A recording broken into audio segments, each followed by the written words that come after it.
السلام علیکم ویور، آج کا جو ہمارا ٹاپک ہے وہ ہے میرا پسندیدہ رہنما۔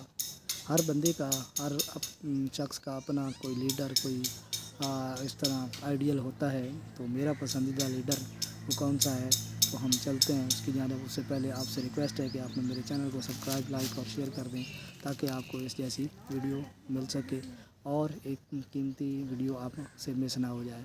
چلتے ہیں اپنے ٹاپک کی طرف، اور کمنٹ سیکشن میں آپ نے ضرور بتانا ہے کہ آپ کو ہماری ویڈیو کیسی لگ رہی ہے۔ ملکوں اور قوموں کی تاریخ میں بڑے بڑے رہنما کا ذکر ملتا ہے۔ ان کے لوگوں نے اپنے ملک اور اپنی قوم کے لیے بیش بہا خدمات انجام دی۔ ہماری ملک کی تاریخ میں قائد اعظم محمد علی جناح کا نام سرفہرست ہے، وہ میرے پسندیدہ رہنما ہیں۔ قائد اعظم بہت سی بڑی صلاحیتوں کے مالک تھے۔ ان کی بلند حوصلگی، عالی ظرفی، محنت، خلوص اور دیانت کا اعتراف تمام دنیا کرتا ہے۔ پاکستان بنانے کا کام ایک معجزے سے کم نہ تھا۔ یہ کام انہوں نے انتہائی محنت، جدوجہد اور پورے خلوص سے سر انجام دیا۔ اس سلسلے میں انہوں نے اپنی صحت کی بھی پرواہ نہ کی، انہوں نے اپنے آرام کا بھی خیال نہ کیا۔ ہندوستان کی دیگر اقوام اور انگریز حاکم، بلکہ خود مسلمان کا ایک بڑا طبقہ ان کا مخالف تھا، لیکن یہ سب مخالفتیں ان کے پائے استقلال میں لغزش نہ پیدا کر سکیں۔ وہ کہا کرتے تھے کہ میرا مقابلہ عیار دشمن سے ہے، میری قوم سو رہی ہے، اس لیے مجھے جاگتے رہنا ہوگا۔ اگر میں سو گیا تو میری قوم ہندوؤں کے چنگل میں پھنس جائے گی۔ آپ جیسا محنتی، پرخلوص اور دیانتدار لیڈر روز بروز پیدا نہیں ہوتا۔ ہزاروں سال نرگس اپنی بے نوری پہ روتی ہے، ایک شعر ہے، بہت اچھا کمال کا شعر ہے۔ ہزاروں سال نرگس اپنی بے نوری پہ روتی ہے، بڑی مشکل سے ہوتا ہے چمن میں دیدہ ور پیدا۔ آپ کی نگاہ بلند تھی، آپ عزم صمیم رکھتے تھے اور مجسمہ خلوص تھے۔ صداقت اور دیانت آپ میں کوٹ کوٹ کر بھری ہوئی تھی۔ آپ کے قول و فعل میں ہم آہنگی تھی۔ آپ عمل، فہم اور جہد مسلسل میں یقین کامل رکھتے تھے۔ آپ دشمنوں یعنی کہ انگریز اور ہندوؤں کی چالوں کو خوب سمجھتے تھے، ان کے جواب دینے کی دندان شکن اہلیت بھی رکھتے تھے۔ آپ کی قابلیت کا اعتراف آپ کے بدترین دشمنوں نے بھی کیا ہے۔ آپ کا سن پیدائش 1876 ہے۔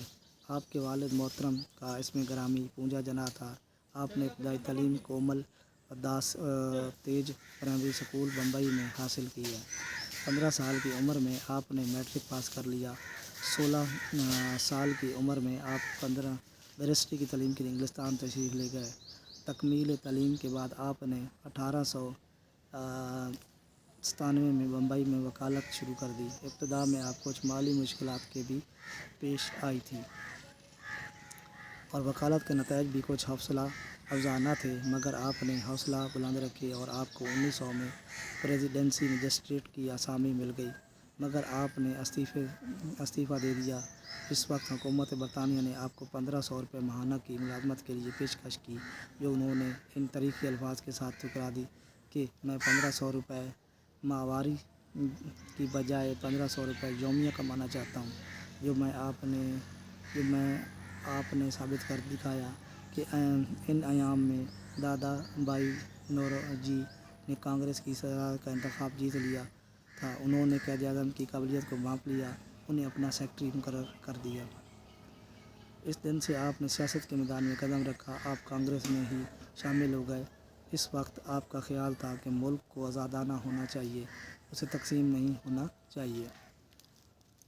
وہ ہندو مسلم اتحاد کے زبردست حامی تھے اور محسوس کرتے تھے کہ سب مل کر آزادانہ زندگی گزار سکتے ہیں اور آزادی کا ثمر حاصل کر سکتے ہیں۔ اس لیے آپ نے کانگریس میں شمولیت اختیار کی، لیکن جب آپ کو کچھ عرصہ ہندوؤں کے ساتھ کام کرنے کا موقع ملا تو آپ پر واضح ہو گیا کہ ہندو تو صرف ہندوؤں کی آزادی چاہتے ہیں اور مسلمانوں کو اپنی غلامی جکڑنا چاہتے ہیں۔ لہذا آپ کانگریس سے علیحدہ ہو کر مسلم لیگ میں شمولیت اختیار کر لی۔ مارچ 1924 میں آپ مسلم لیگ کے مستقل صدر چن لیے گئے۔ آپ کا یہ نظریہ درست تھا کہ مسلمان ایک الگ قوم ہیں